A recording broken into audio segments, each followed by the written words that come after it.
many years ago here in West Collins. But for 16 years, I served as your county judge, which is a combination of the mayor and city manager kind of in one. So I understand the perspective that the city administrator is going to be going through, and certainly have the understanding of the perspective of an elected official. I don't make campaign promises. I understand that certainly at the city level, you have to have 4 city council members to make those promises. I know the mayor can't commit something that for the city without the majority of the council. So I won't talk about promises, but I'll talk a little bit tonight about who I am. I believe in government and sunshine. It's your business. You ought to be able to know what's coming down the road, understand and be able to ask questions, and not be surprised. I support the council manager form of government. I think that the part of our problem is we have not had councils over the last several years who understand the city manager form of government. We need to set policy and let the professionals run the city. Give them support, give them direction, but let the professionals do the job, not the politicians. I believe in developing partnerships. Mr. Bailey mentioned that. Not only with the private sector, but with our public sector partners. We cannot do it alone. So we must work in that fashion. Residency is an issue that's come up in the campaign. And I've got attorneys, friends, attorneys looking at it. We will take proactive steps to find the right venue, whether that be the city secretary or the district court. We need to resolve the issue before the election, not after it. That cloud needs to be removed. I wouldn't file if I didn't think I was eligible or qualified. If I'm found to be correct, I'm going to run full court press to be your mayor. I'll do the best job I can. If I'm found that my interpretation was not correct, I'm going to step aside and still help the city of Galveston in other ways. But we don't need this election to go through with a cloud over whether I have the ability to serve as mayor, if fortunate enough to be elected. And we'll take proactive steps here tomorrow or Friday to begin the process to get it cleared up. We'll know where we are when we move forward together. Thank you. Look forward to the question and answers.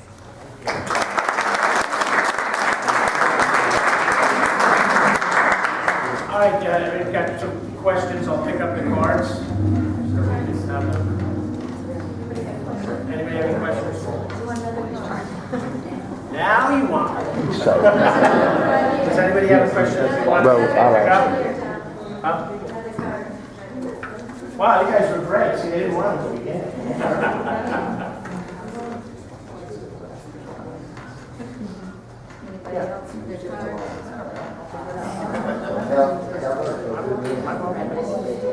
Anybody else? Sir, how are you? It's good to see you. I haven't seen you in a while. I'm sorry? Perfect. Lucky duck. Anybody else? Thank you.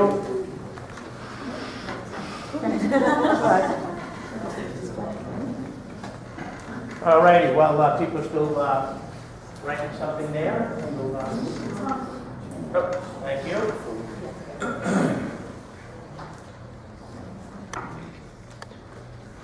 I'm not running for anything, but I'd like to find all about it. There you go. Yeah, no, actually, I heard you have insomnia. I'm sure. That's what we should have, some entertainment. All right, George, you want to read these? Certainly. All right. Each of the candidates has 27 minutes, Julie, to answer it. 27? I don't think my battery's going to last that long. Each candidate will have 2 minutes. 2 minutes. 2 minutes, okay? Gotcha. Oh, it's legible. Okay, how are we going to start with Susan? Run it right there. All right, we'll start with Jim. Very good. We'll start with Jim. That's fair. Come on, George. I gotta go over there? Yeah, come over I here. want you to be intimate? All right. You can leave that. You can leave that microphone. We can use this one. Okay. Where is that? Well, we have a system here. I'm gonna stand right by him. I won't prompt you. Okay, beginning with Jim Yarborough. Have any of you donated in any way to GOGP, Galveston Open Government Project, of course, the people that have the lawsuit, the housing, to halt the construction of public housing? If so, why? probably be the shortest answer I give tonight. The answer is no. Likewise, I have not contributed to the lawsuit. Didn't ask to the lawsuit. Oh, It okay, asked to I'm sorry. right. Have I contributed to GOGP? That's The the question.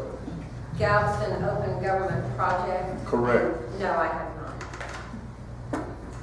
I have donated to the Galveston Open Government Project. With racing to public housing, I think that's a question that's ongoing. Whether this council will deal with it or not, I'm not sure, but it's currently in the court. My personal feeling is the reason why I donated to them is I don't believe in public housing per se. I believe in the voucher system. I think there should be a safety net for people that are in need, people that need to have an opportunity to take care of house their family. But I just don't think the projects are the way to go. I think both for the self-esteem of the individual by having a voucher to go wherever they want to go is something that I support. Whether they want to, they make the choice of whether they want to go to any particular area, city, or what serves them the best. I believe in that. But as far as public housing, to concentrate people in the public housing format, I'm sorry, I don't support it.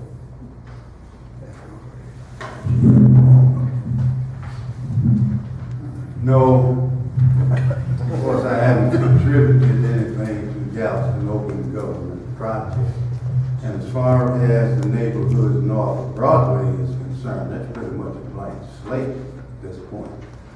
When and if, and I do believe it's when, the mixed housing is built, I think that everyone in Galveston will be proud of it. You know, there's only approximately 71 units of public housing even planned for the Old Cedar Terrace. So it's not going to be anything like the Galveston Open Government Project projects it to be. The neighborhood was wiped out. It's a blank slate.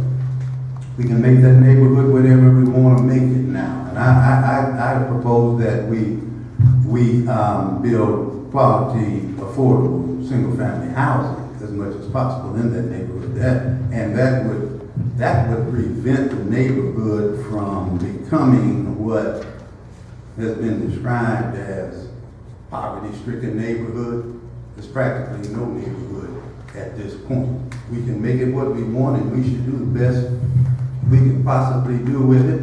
We need affordable homes on this island. That's an ideal place to put it. We need fewer checks leaving this island on Friday. Okay? We need homes for people that they can afford. And I don't think we will ever have to worry about any of the conditions that existed there previously. Thank you. I have not contributed in any way to the open government, not sure the exact terminology, but I have not contributed. My feeling on the housing situation, the mixed income housing, be it what our feelings are, it has been tested with many hours of expertise of attorneys, and a lot of money been expended through the city to look at this issue. It has been decided we need to move ahead and we need to put our energies to make this the best type of community we can, not only for Galveston, but for the individuals that live there. And we have many other issues that we need to address, and we need to get on with making Galveston better. I have contributed both money and a deposition. When the housing was first destroyed, I knew very little about public housing, but I researched it, and everything I read agreed that this is not the type of building of public housing that occurs now. In almost every other jurisdiction, it's usually the NAACP who forces the issue and brings this particular type of lawsuit forcing a deconcentration of public housing. We have like 5 times the concentration of public housing without rebuilding that the city of Houston has. And we have more than almost every other community in the state of Texas.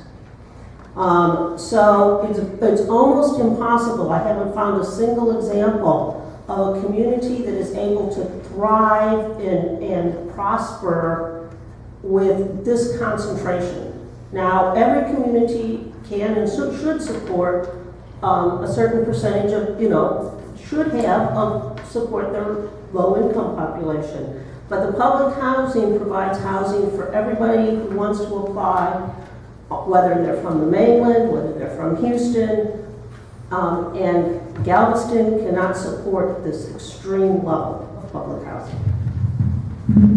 All right, thank you all. Oh, dear. Craig, settle down. Everybody's a critic. All right, we're going to start this one with Mr. Richard Beatty. What is your opinion on regulating vacation rentals? The vacation rental industry, I think, works pretty good in Galveston. We have quite a few of the vacation rentals in my area of District 2. They are maintained very well. They're kept well. We've never had any problem. On Mardi Gras weekend, Beatty's and the Albies have a corner party. We have 3 houses that are involved in celebrating Mardi Gras.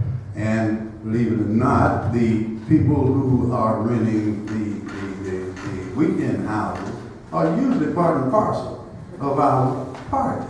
They come over, they join in, they enjoy themselves. The management of these places is very good, very good. If there are places in Galveston, and I've heard the stories about the party houses that cause such disruption to the neighborhood, we haven't had that problem. And I think that problem is adequately taken care of through the police procedures. That is the job of the police. They're more than happy to do that job. And I don't think we need to paint the entire industry with the same broad brush. I think we need to take it a case at a time. If there are problems, deal with it that way. But otherwise, I think it works very well. Craig Brown.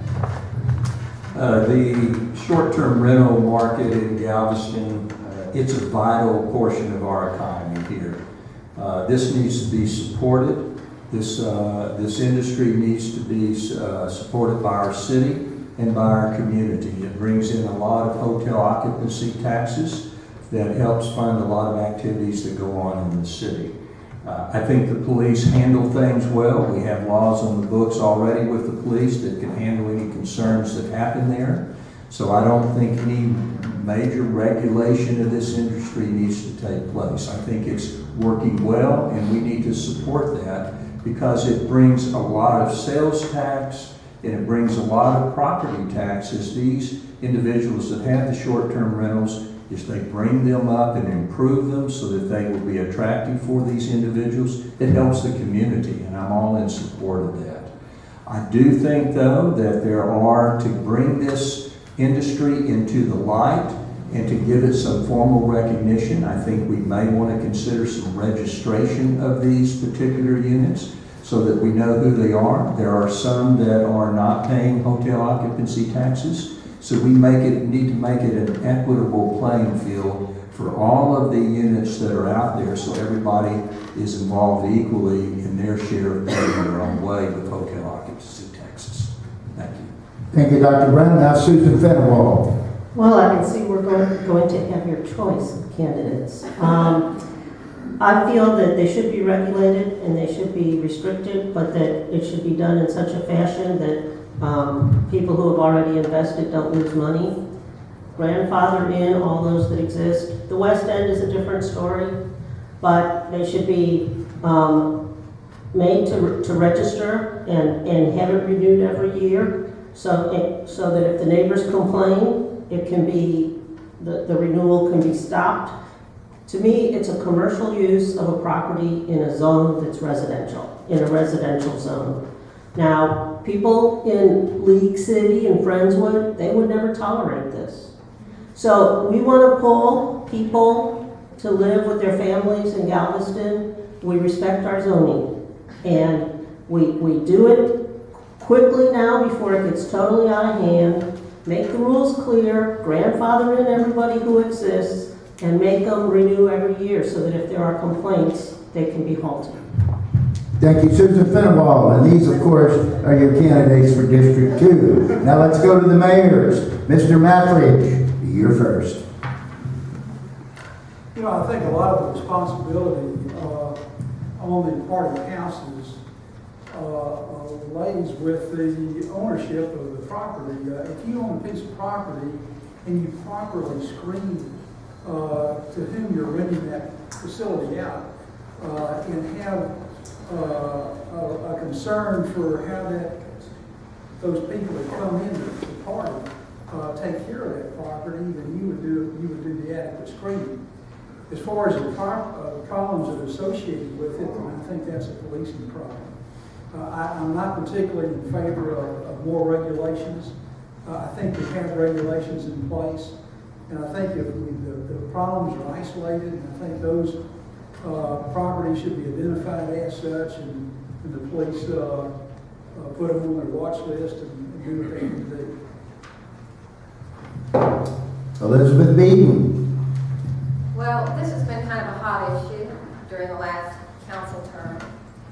And the council actually asked the planning commission to convene a committee that would be made up of the two vacation rental owners associations and other stakeholders. But the planning commission declined to take that action.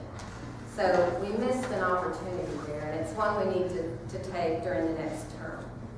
Because in some places, vacation rentals are doing a great benefit to a neighborhood when they're bringing a property up that's been decrepit.